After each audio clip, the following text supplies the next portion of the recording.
was maintaining a steady course of 270 degrees when a Chinese Coast Guard cutter suddenly altered its trajectory to close the distance. The Arleigh Burke-class destroyer had conducted 3 previous freedom of navigation operations in this sector within the last year, but this contact was closing at a speed that suggested deliberate, calculated aggression.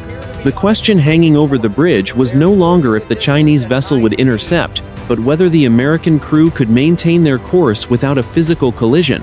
The humid tropical air over the flight deck smelled of salt spray and the heavy, metallic scent of diesel exhaust. Below the bridge, the steel hull cut through the dark, obsidian swells of the Pacific, leaving a phosphorescent wake that stretched for miles into the darkness.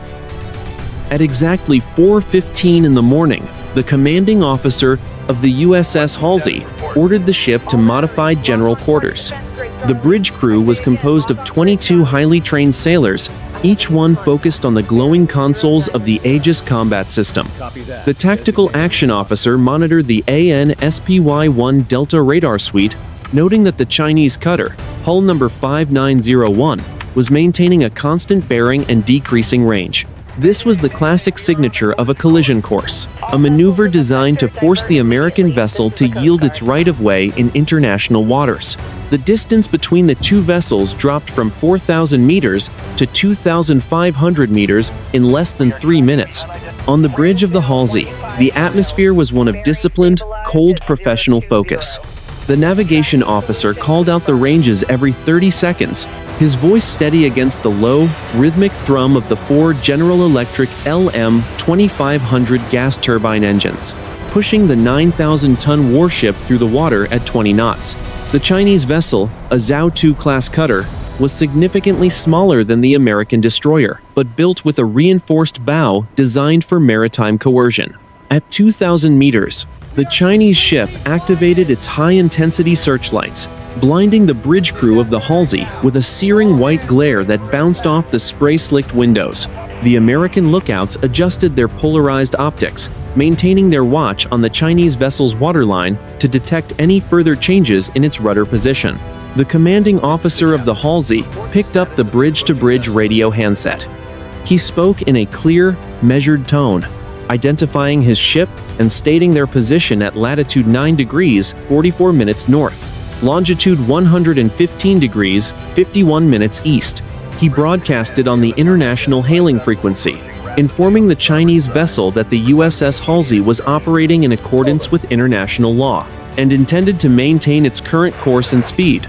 There was no verbal response from the Chinese cutter, only the crackle of static and the sight of the heavy vessel surging forward through the swells.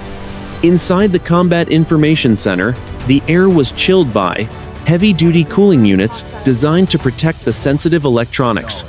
The blue and amber light from the displays reflected off the faces of the sonar and radar operators who were tracking not just the surface contact, but also monitoring for any subsurface activity from Chinese diesel-electric submarines known to patrol the region.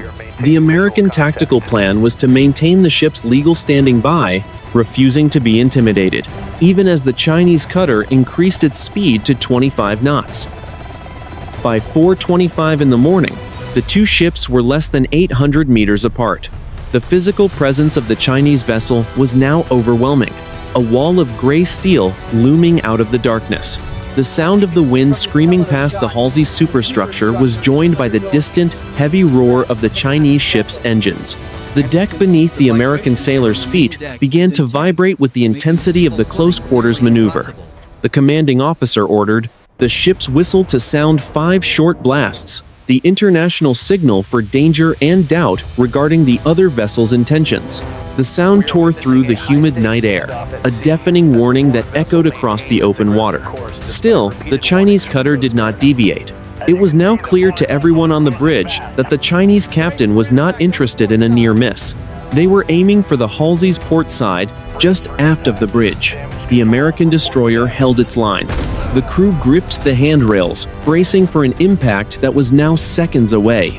The ocean between the two hulls began to churn into a violent, white-capped froth as the pressure waves of the two massive vessels collided. 4:26 in the morning. The bridge of the USS Halsey was bathed in the dim red glow of tactical lighting, a sharp contrast to the blinding white searchlights of the Chinese cutter 5901, now bearing down on the ship's port quarter. The commanding officer stood at the center of the bridge, her eyes fixed on the laser rangefinder data being relayed from the bridge wing. The air inside the command center was tight with the weight of professional responsibility. Left 20. Every sailor on the bridge knew that the next 60 seconds would determine whether this encounter remained a diplomatic dispute or escalated into a physical confrontation between two of the world's most powerful maritime forces. The radio operator on the bridge of the Halsey broadcasted a final warning on VHF Channel 16, the international frequency for maritime safety and distress. His voice was calm, a product of hundreds of hours of simulation and real-world experience in the contested waters of the Pacific. He identified the USS Halsey once more and stated that the Chinese vessel was in violation of the international regulations for preventing collisions at sea. Specifically, Rule 15, which governs crossing situations. Under international law, the Halsey was the stand-on vessel, and the Chinese cutter was the give-way vessel, legally obligated to steer clear. CCG 5901. This is United States ship Halsey. You are approaching on a collision course. Your actions are unsafe and unprofessional. Alter your course to starboard immediately to avoid a collision. I am maintaining course and speed. The response from the Chinese vessel was a wall of silence. No verbal acknowledgement came across the radio. Instead, the Chinese cutter increased its engine output. The low-frequency rumble of its massive marine diesels began to vibrate through the Halsey's hull, a physical sensation that traveled up through the soles of the sailors' boots. The scent of heavy fuel oil and the acrid bite of burning diesel exhaust from the cutter began to drift over the Halsey's port side, fouling the clean, salty air of the open sea.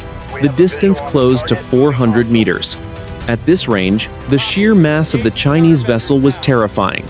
It was a block of steel, moving at 26 knots, its bow throwing a massive white plume of water into the air that caught the Halsey's own navigation lights, turning the spray into a shimmering curtain of red and green. The executive officer, standing near the digital chart table, noted that the Chinese vessel was now initiating a shouldering maneuver. This was a tactic frequently used by the Chinese Coast Guard to physically push foreign vessels out of areas they claimed as their own. It was a high-stakes game of chicken where the first ship to turn away was seen as conceding the territory. But the USS Halsey was not a fishing boat or a supply tender. It was a 9,000-ton guided missile destroyer representing the sovereignty of the United States. Maintain course, the commanding officer ordered, her voice cutting through the hum of the electronics. We will not be the ones to break the law of the sea. On the bridge wings, the lookouts were now wearing heavy flash gear and helmets.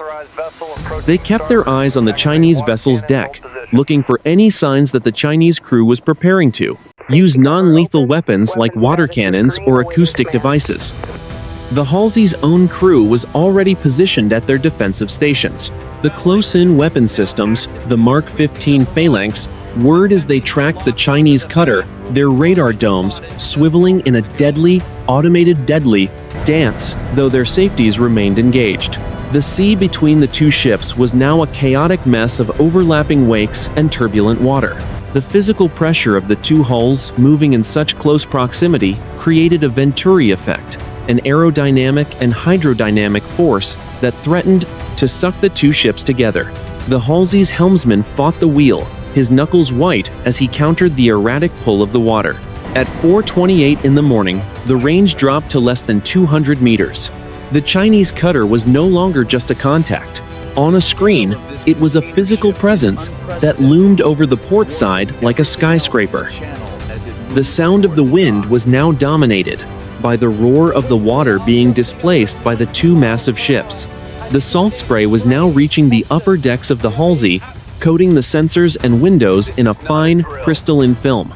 The commanding officer issued the final command before impact.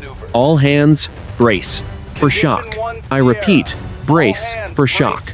The message was repeated over the ship's general announcing system, the 1MC. Throughout the destroyer, from the engine rooms deep below the waterline to the radar rooms high in the superstructure, sailors gripped handrails, bulkheads, and equipment racks. They tucked their chins and flexed their legs, preparing for the violent transfer of kinetic energy that was now inevitable. The Chinese cutter 5901 made one final, aggressive turn to starboard, its bow angling sharply toward the Halsey's hull. The two ships were now less than 50 meters apart, separated only by a narrow strip of boiling, white water. The roar of the scent engines reached a crescendo, a deafening mechanical scream that filled the air. 4:29 in the morning. The collision was no longer a mathematical probability. It was a physical certainty. The bow of the Chinese Coast Guard cutter 5901, reinforced with a heavy steel ice-breaking prow, slammed into the port side of the USS Halsey at an angle of 30 degrees. The point of impact was just aft of the bridge, near the location of the ship's life raft canisters and the portside refueling station. The sound was not a single explosion, but a prolonged, agonizing shriek of high-tensile steel being ground into steel, a mechanical scream that resonated through every compartment of the 9,000-ton destroyer. The force of the impact sent a violent shudder through the Halsey. On the bridge, sailors who were not braced against fixed structures were thrown to the deck. The ship heeled over 5 degrees to starboard, its mast swinging through the dark sky as the kinetic energy of the 2,000-ton cutter was transferred into the much larger American hull. The sound of the grinding metal was accompanied by the sharp, rhythmic snapping of electrical cables and the shattering of heavy-duty composite materials. The environment inside the impact zone was instantly transformed. The cold, salt-heavy air was replaced by the acrid stink of scorched paint, atomized hydraulic fluid, and the smell of ozone from severed power lines. A shower of white-hot sparks erupted from the contact point, briefly illuminating the gray hull of the Chinese vessel as it rode up and over the Halsey's deck edge, crushing the aluminum safety railings like they were made of wire. The commanding officer, having maintained her footing by gripping the captain's chair, immediately grabbed the internal communications handset. Damage control central, bridge. We have a collision on the port side.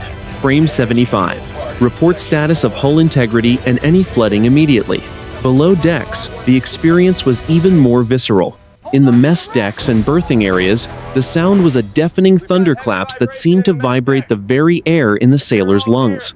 The interior lighting flickered and then stabilized as the ship's automated systems rerouted power from damaged circuits. Within seconds, the general quarters alarm began, its rhythmic, two-tone chime, a sound that signaled every sailor to move to their designated battle stations. The two ships remained locked together for nearly 15 seconds as their momentum carried them forward through the swells. The Chinese cutter, still pushing with its engines, scraped along the Halsey's side for 20 meters, its superstructure looming over the American destroyer's deck. The screeching of the hulls created a vibration so intense that it shattered several non-structural windows on the lower levels of the Halsey's deckhouse. Finally, the physics of the sea and the different hull shapes forced them apart. The Chinese vessel, its bow now crumpled and trailing jagged ribbons of steel, began to fall back as its captain finally throttled down the engines. The USS Halsey continued forward, its own engine still pushing at 20 knots, creating a widening gap of boiling, white water between the two combatants. At 4:32 in the morning, the Halsey was clear of the Chinese vessel, but the damage was significant. On the port side, a jagged gash stretched for 15 meters along the deck edge. The reinforced steel of the hull had been pushed inward, creating a concave indentation that reached from the main deck down toward the waterline. Several Mark 36 decoy launchers had been torn from their mounts and now hung by their control cables, swaying dangerously with the ship's motion. The damage control assistant reported over the net from Damage Control Central. Bridge. This is DCC.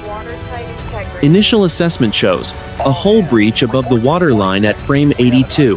No reports of major flooding in the engineering spaces. We have a fire in the port refueling station, and we are investigating a possible fuel leak. All fire teams are on the scene. Despite the chaos of the physical impact, the crew of the Halsey operated with the mechanical precision of a professional military unit. Fire teams in heavy flash-resistant suits, known as FFE gear, were already dragging hoses across the darkened decks. The smell of aqueous film-forming foam, a chemical fire suppressant, began to mix with the scent of the sea. The commanding officer looked back over the port quarter. The Chinese cutter 5901 was now wallowing in the swells 300 meters away, its searchlights still dancing across the water. It was not retreating.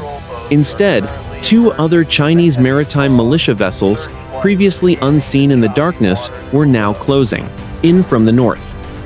The localized collision was rapidly evolving into a multi-vessel tactical engagement.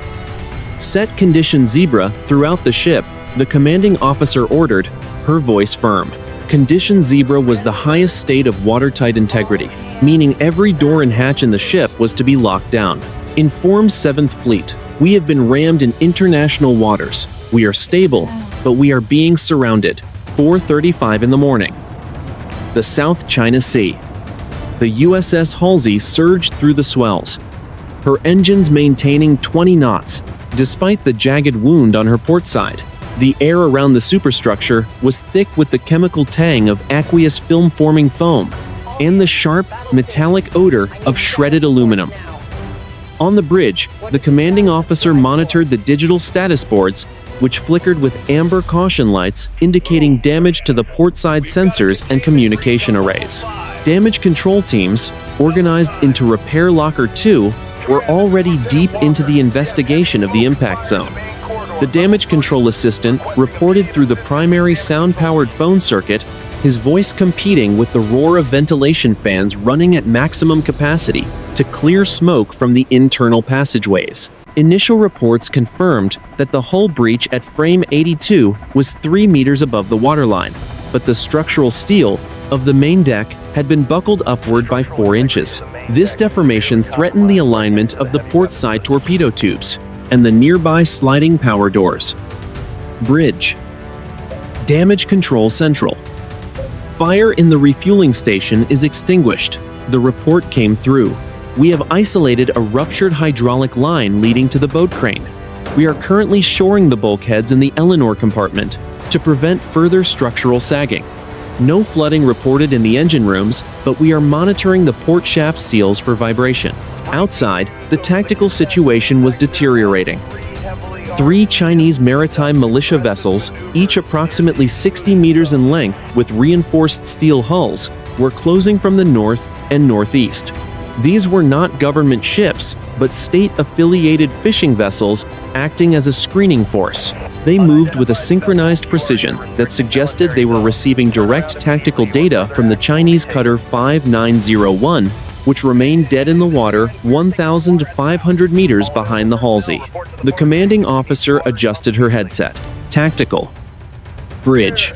Status of the militia contacts. Bridge. Tactical.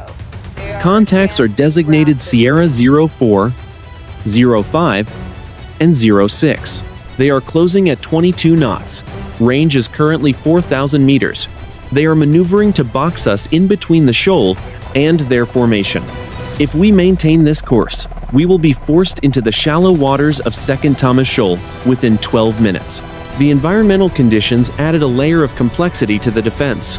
The wind had picked up to 15 knots, whipping the salt spray into a fine mist that degraded the resolution of the optical sensors. The sky remained a deep, impenetrable black, the stars obscured by a low ceiling of tropical clouds.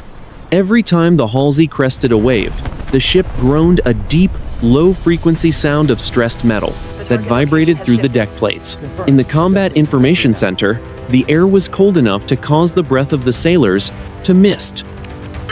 The tactical action officer was in direct contact with 7th Fleet headquarters at Yokosuka, Japan.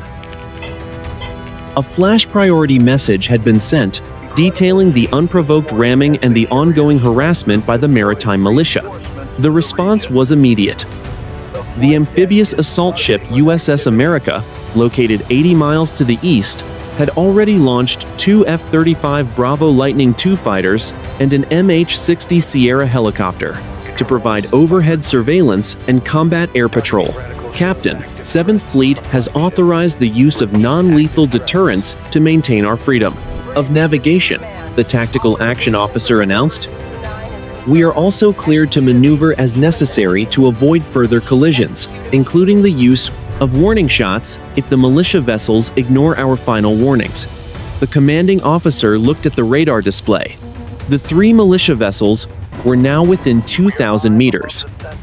They were splitting their formation, 2 moving toward the Halsey's bow and 1 attempting to lag behind her stern to foul her propellers with heavy nylon nets, a common militia tactic known as propeller fouling. Helm, come left to course 240. Increase speed to 28 knots, the commanding officer ordered. Sound the ship's whistle continuously. If those fishing boats get within 500 meters, activate the long-range acoustic device. I want them to hear us before they feel us. The 4 gas turbines roared to life, the ship's exhaust temperature spiking as the Halsey dug her stern into the water. The vibration from the damaged port side intensified as the speed increased, a violent shuddering that rattled the frames of the bridge windows. The destroyer began to pull away from the slower militia ships, but the vessel, to the northeast, was already cutting across her bow, attempting to force a second collision. The crew on the deck worked with frantic but disciplined energy. Sailors in heavy gloves and flash gear secured the damaged life raft canisters, throwing the shredded remnants of the deck railings into the sea to prevent them from becoming entanglement hazards. The scent of the ocean, briny, cold, and ancient, blew through the jagged hole in the ship's side, a constant reminder of the thin margin between a functional warship and the crushing depths of the South China Sea. 4:45 in the morning. The tactical situation off Second Thomas Shoal reached a critical threshold as the 3 maritime militia vessels closed to within 300 meters of the USS Halsey. The destroyer was now trapped in a dangerous geographic vice. To the west lay the submerged coral heads and treacherous shallows of the shoal, while to the north and east, the 3 steel-hulled fishing vessels, Sierra 04, 05, and 06, were weaving across the Halsey's path in an attempt to force the American ship to stop its engines. The air was filled with the rhythmic, deafening drone of the Halsey's whistle, a sound that vibrated the very air inside the sailors' lungs. Yet the militia ships ignored every signal. High above, the sound of the ocean was suddenly pierced by the low-frequency thrum of an MH-60 Sierra helicopter. The aircraft, callsign Easy Rider 71, had arrived from the USS America and was now hovering 500 feet over the water, its powerful searchlight cutting through the darkness to track the militia vessels. The salt spray, kicked up by the helicopter's rotors, created a swirling mist that glowed white in the spotlight, adding to the surreal, high-stakes atmosphere of the engagement. Bridge. Easy Rider 71. Sierra 05 is preparing to deploy a floating obstacle. I see heavy nylon lines being pushed off the stern. They are attempting to foul your starboard shaft. The commanding officer of the Halsey did not hesitate. The use of fouling lines was a kinetic act of sabotage that could disable a 9,000-ton warship, leaving it dead in the water and vulnerable to boarding or further ramming. The rules of engagement were clear. The ship had the right to defend its propulsion and steering. Tactical. Bridge. Activate the long-range acoustic device on Sierra 05. If they do not break off, authorize the Mark 38 mount on the starboard side to fire warning shots. The long-range acoustic device, or LRAD, began to emit a focused beam of high-decibel sound, a piercing, electronic shriek designed to cause physical pain and disorientation to anyone on the open deck of the target vessel. On the bridge of the Halsey, the crew could hear the faint, high-pitched bleed-over from the device, a sound like 1,000 sirens screaming at once. Across the water, the crew of the militia ship could be seen through binoculars dropping their equipment and clutching their ears, but the vessel's pilot, protected inside a reinforced cabin, maintained his course. The militia Sierra 05 surged forward, crossing the Halsey's wake and then turning sharply to cut across her starboard quarter. The gap narrowed to less than 80 meters. The smell of the militia ship's heavy bunker fuel, a thick and oily scent, became overwhelming as it drifted over the Halsey's flight deck. The trigger was squeezed.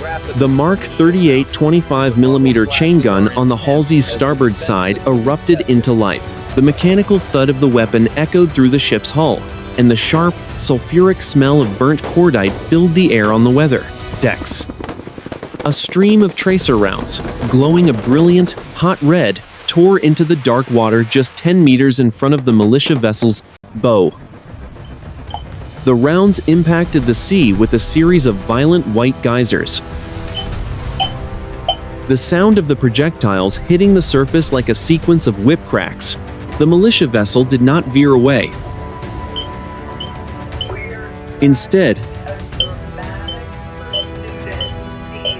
it accelerated, its bow rising as it prepared for a secondary ramming maneuver against the Halsey's stern. This was no longer a game of shadows. It was a direct assault on a United States Navy vessel. The Halsey's gunner adjusted his aim, his thumb hovering over the fire control joystick. This time, the order was for direct fire. The chain gun barked again, a rapid-fire sequence of 10 rounds that punched straight through the militia boat's forward storage locker and into the base of its bridge structure.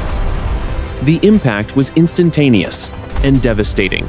The 25mm high-explosive rounds shredded the thin steel plating, sending a cloud of jagged shrapnel and white-hot sparks flying across the militia boat's deck. One round hit a pressurized hydraulic tank, which erupted in a brief, brilliant orange fireball that illuminated the entire engagement area. For 3 full seconds, the militia boat reacted violently. The pilot kicked the rudder hard to starboard, the vessel heeling over so sharply that its gunwale dipped below the waterline. The engine began to scream, then settled into a rough, metallic clatter as thick black smoke started to boil out of the exhaust vents. The boat lost its momentum, falling behind the Halsey's wake as the crew scrambled onto the deck with fire extinguishers. Their one PASIC, silhouettes dancing against the flickering orange glow of the hydraulic fire. The aftermath was a heavy, expectant silence on the Halsey's bridge, broken only by the steady hum of the electronic consoles. The burning militia vessel was now a dark shape receding into the distance, its sisters, Sierra 0, 4, and 06, suddenly breaking off their intercept courses and turning back toward the Chinese Coast Guard cutter. The immediate threat had been neutralized by a calculated and decisive application of force. Damage control. Bridge. Status of our port side, the commanding officer asked, her voice steady even as the adrenaline of the climax began to recede. Bridge. DCC. Shoring is holding. We are beginning to pump the minor seepage in the auxiliary machinery room. We are stable for 20 knots, but any faster, and the vibration might compromise the temporary patches. The sun was still an hour from the horizon. The USS Halsey had defended itself, but the geopolitical consequences of the firefight were only just beginning to take shape. Exactly 5 in the morning. The South China Sea, 10 miles east of Second Thomas Shoal. The pre-dawn light began to bleed across the horizon, turning the jagged, white-capped swells into a slate-gray expanse that mirrored the steel hull of the USS Halsey. The air was cold and heavy, with the smell of iron, salt, and the lingering chemical bite of the fire-extinguishing foam used earlier in the engagement. On the bridge, the commanding officer monitored the tactical plot as 2 distinct radar signatures materialized from the east, moving at 700 knots at an altitude of 15,000 feet. Bridge. Tactical. We have a positive identification on the air support. 2 F-35 Bravo Lightning. 2 fighters call signs Vader 01 and Vader 002 are on station. They are switching to the bridge-to-air circuit now. The silence of the early morning was suddenly shattered by a sound that felt more like a physical blow than a noise. The twin Pratt & Whitney F-135 engines of the lead F-35 Bravo screamed overhead as the aircraft executed a low-altitude show of force. The jet roared past the Halsey at less than 500 feet, its thermal exhaust creating a visible ripple in the humid air that distorted the view of the Chinese Coast Guard cutter 5901. The sound was a crushing, metallic roar that vibrated the bridge windows and caused the water around the Halsey's hull to shimmer in a fine, atomized mist. The pilot's voice came through the radio, crisp and devoid of emotion. USS Halsey, Vader 01. We have a visual on your position and the 3 surface contacts to your north. We are orbiting at 3,000 feet. We are armed with AIM-120 missiles and GBU-32 Joint Direct Attack munitions. Be advised, we are observing a secondary Chinese surface group, possibly a Type 55 destroyer, currently 40 miles to your northwest and closing at 30 knots. The arrival of the 5th-generation stealth fighters shifted the tactical calculus of the engagement. The remaining 2 Chinese maritime militia vessels, which had been circling the Halsey like predators waiting for a weakness, immediately broke their formation. They turned north, their engines pumping out thick plumes of black smoke. As they retreated toward the safety of the larger Coast Guard cutter, the commanding officer of the Halsey took the opportunity to stabilize her ship's defensive posture. Tactical, notify Vader flight to maintain high cover. Helm, bring us to 10 knots. I want the damage control teams to have a stable platform to begin the secondary hull inspections.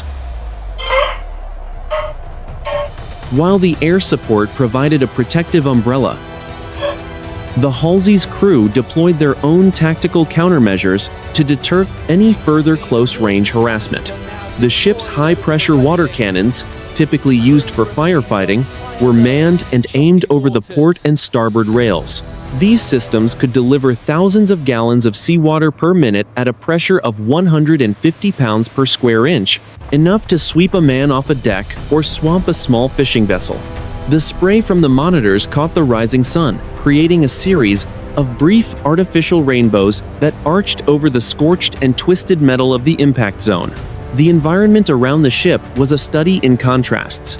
To the west, the coral reefs of the shoal were visible just beneath the surface, a pale turquoise line that represented a terminal navigational hazard. To the east, the deep blue of the open ocean offered the only path to safety. The deck of the Halsey was a hive of controlled activity. Sailors in tan coveralls and heavy boots moved with purpose, dragging heavy timber shoring and steel plating toward the breach at frame 82. The sound of pneumatic hammers and the smell of fresh welding sparks began to compete with the roar of the ocean. Captain, message from the USS America, the executive officer reported, looking up from a digital tablet. They are dispatching a fleet tug from Subic Bay to rendezvous with us in 24 hours. In the meantime, they want us to maintain our position within the 12-mile limit, to uphold the legal status of the Freedom of Navigation operation. The commanding officer looked out at the Chinese cutter. It was still there, a gray shadow against the lightning sky, its bow mangled from the collision. Both sides were now in a tense, kinetic stalemate. The American destroyer was damaged but remained a lethal, operational platform, backed by the most advanced strike aircraft in the world. The Chinese forces had successfully struck a United States Navy vessel, but they had failed to force it to retreat. The morning sun finally cleared the horizon, casting long, orange shadows across the flight deck. The MH-60 Sierra helicopter from the earlier patrol banked low over the water, its sensor ball tracking every movement of the Chinese vessels. The crisis was far from over, but the initiative had returned to the crew of the Halsey. They had survived the impact, and now they were preparing for the long, dangerous process of holding the line. 6:15 in the morning. The South China Sea, northeast of Second Thomas Shoal. The morning light was now strong enough to reveal the full extent of the damage to the USS Halsey. The jagged gash along the port side was a dark, twisted scar against the gray haze of the hull. Inside the ship, the situation had turned critical. A young second-class petty officer from Repair Locker 2 who had been shoring the buckled bulkheads near the impact zone, was severely injured when a secondary structural failure caused a heavy steel beam to shift. He suffered a compound fracture of the femur and signs of internal hemorrhaging. The ship's medical officer determined that he required immediate surgical intervention that could only be provided on the deck of the USS America. The MH-60 Sierra helicopter, Easy Rider 7-1, began its approach to the Halsey's flight deck for the emergency medical evacuation. The pilot flared the aircraft, the salt spray from the rotor wash creating a shimmering halo around the helicopter. But as the aircraft descended toward the landing circle, a secondary Chinese Coast Guard vessel, hull number 5303, surged out from behind the stalled cutter and accelerated toward the Halsey's starboard quarter. It was moving at 30 knots, its trajectory designed to intercept the destroyer's flight deck safety diamond, the protected airspace required for helicopter operations. The Chinese vessel ignored all radio warnings. It was clear their objective was to physically block the medical evacuation, using their hull as a shield to prevent the American helicopter from landing. On the bridge of the Halsey, the commanding officer's face was a mask of cold, professional resolve. The lives of her crew were non-negotiable. Tactical. Bridge. The blocking vessel is endangering our flight operations and the life of a critically injured sailor. We are clear to defend the medevac. Mark 38 mount on the starboard side, target the enemy's forward deck. Disable their capability to maneuver. Weapons free. The trigger was squeezed. The Mark 38 25mm chain gun on the starboard side erupted with a rhythmic, bone-shaking thud that echoed through the entire ship. The weapon spat a continuous stream of high-explosive incendiary rounds, each one leaving the barrel. In a blur of white smoke and a sharp, stinging scent of burnt cordite, the heat blast from the muzzle flashed across the faces of the nearby deck lookouts, a searing wave of chemical energy that bleached the morning air. The rounds traveled the 400 meters in a fraction of a second, punching straight through the light steel plating of the Chinese vessel's bridge wing and forward engine compartment. The impact was violent and surgical. The 25mm warheads detonated on contact, shredding the fiberglass and aluminum structures into a cloud of jagged fragments. A fireball erupted from the cutter's forward machinery space, a brilliant orange blossom of flame that sent thick, oily black smoke boiling into the sky.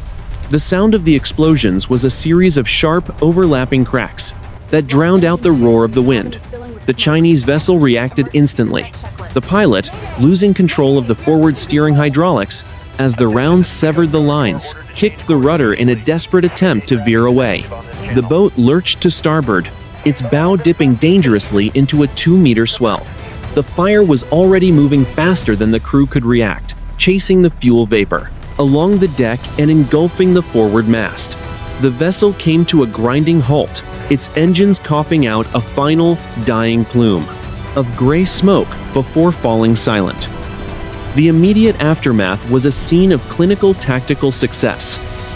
The burning Chinese vessel was now wallowing in the swells 500 meters away, its crew visible on the deck as they scrambled to launch life rafts near the fire. The path to the Halsey's flight deck was clear.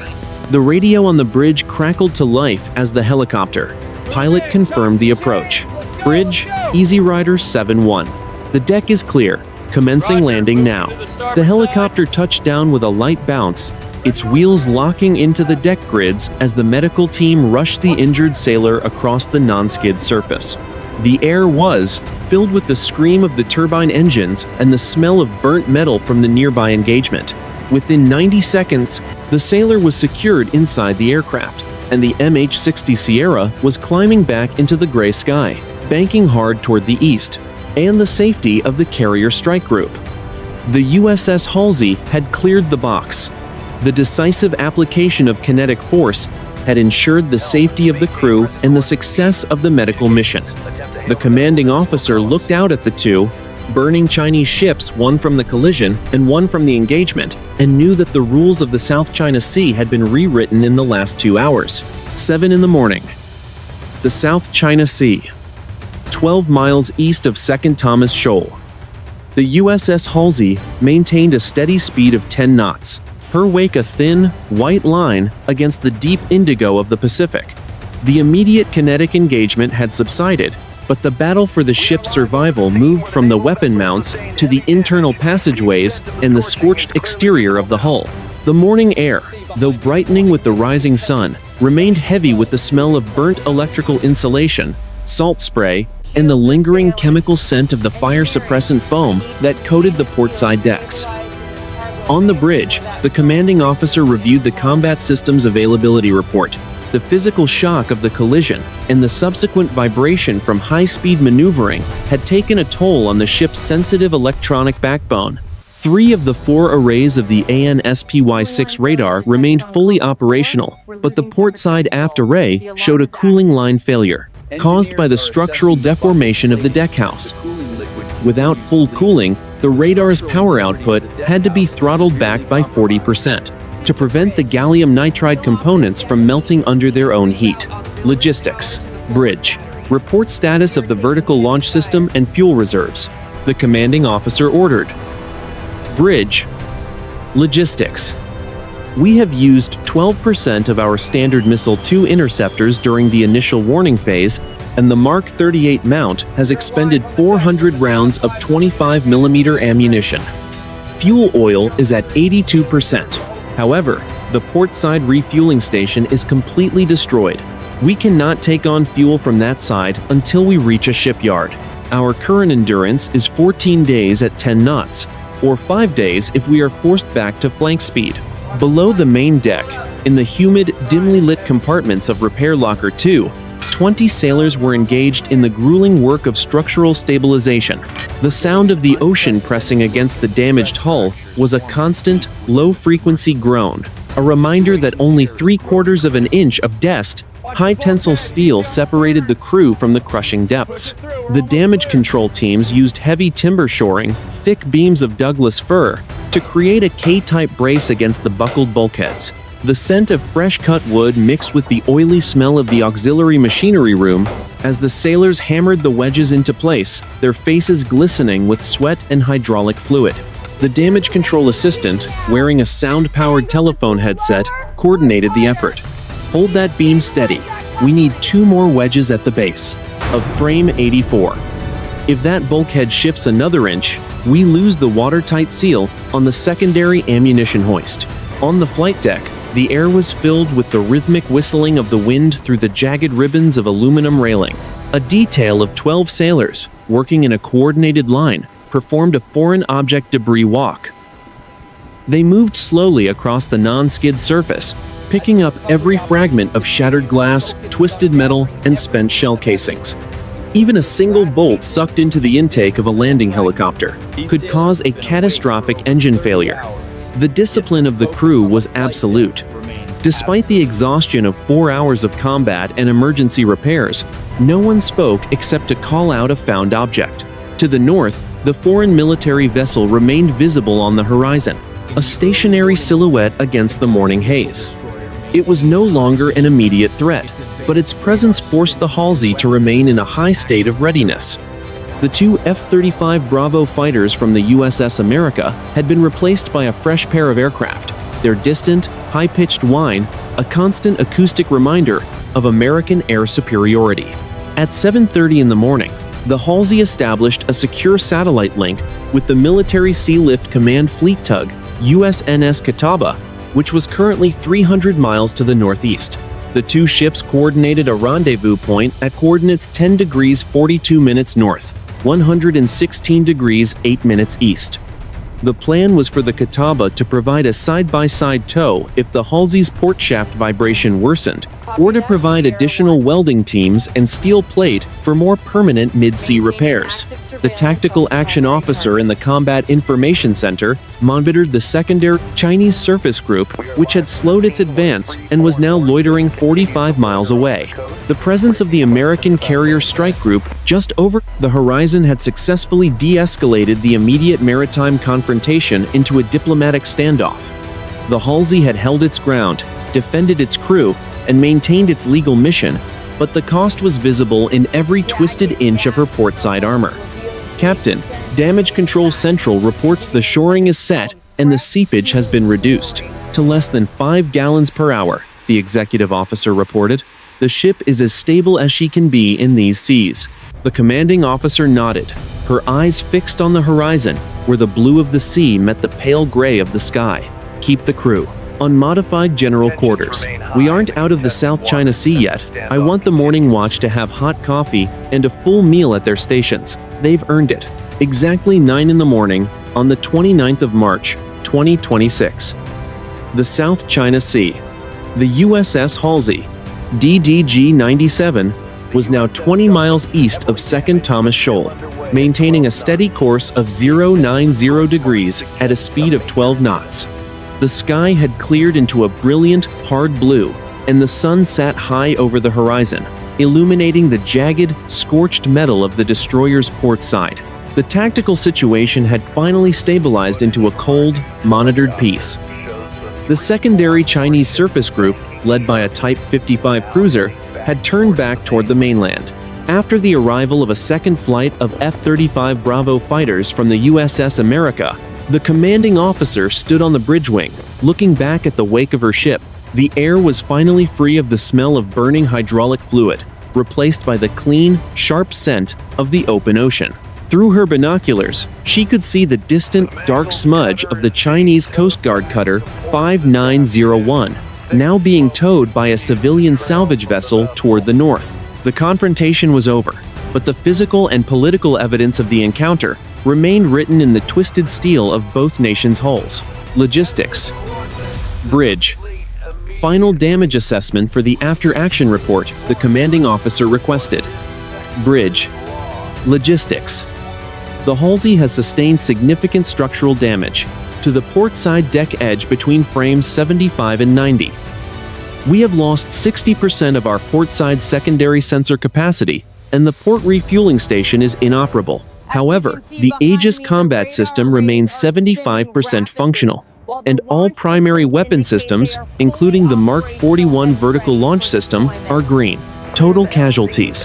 1 personnel severely injured and successfully evacuated to the USS America for surgery. He is reported to be in stable condition. The Tactical Action Officer in the Combat Information Center completed the final transmission to Pacific Command in Hawaii. The mission was officially logged as a successful freedom of navigation operation. Despite the unprovoked ramming and the subsequent escalation with the maritime militia, the USS Halsey had remained within the contested waters for the full duration of its scheduled patrol. It had not yielded to physical coercion, and it had demonstrated the precise, measured application of force required to defend American sailors and the international law of the sea. At 9:30 in the morning, the silhouette of the USNS Catawba, the fleet tug, appeared on the eastern horizon. The two ships began the complex process of a mid-sea rendezvous at coordinates 10 degrees 45 minutes north, 116 degrees 12 minutes east. The tug would escort the Halsey to Naval Station Subic Bay for emergency dry dock repairs, a journey that would take another 48 hours across the rolling swells of the Philippine Sea. The environment around the ship was now one of quiet, exhausted professionalism. On the mess decks, the crew ate their first hot meal in 12 hours, the smell of coffee and grilled protein drifting through the ventilation system, a domestic scent that felt out of place after the violence of the morning. In the engineering spaces, the watchstanders continued to monitor the port shaft vibration, their hands steady on the controls as they nursed the 9,000-ton warship toward safety. The final report from 7th Fleet Headquarters summarized the engagement as a decisive tactical victory. The Chinese Coast Guard had attempted to establish a new precedent of physical exclusion, and the United States Navy had answered with the resilience of its ships and the discipline of its crews. The two burning militia vessels and the crippled cutter served as a stark reminder that the cost of miscalculation in these waters was measured in fire and steel. The commanding officer returned to her chair at the center of the bridge. She watched as the first heavy lines were prepared to be thrown to the approaching tug. The vibration of the engines, the sound of the wind, and the steady pulse of the radar were the only sounds in the room. The mission was complete. Helm. Steer for the Catawba's stern. Bring us alongside slowly. she ordered. Let's get our ship home.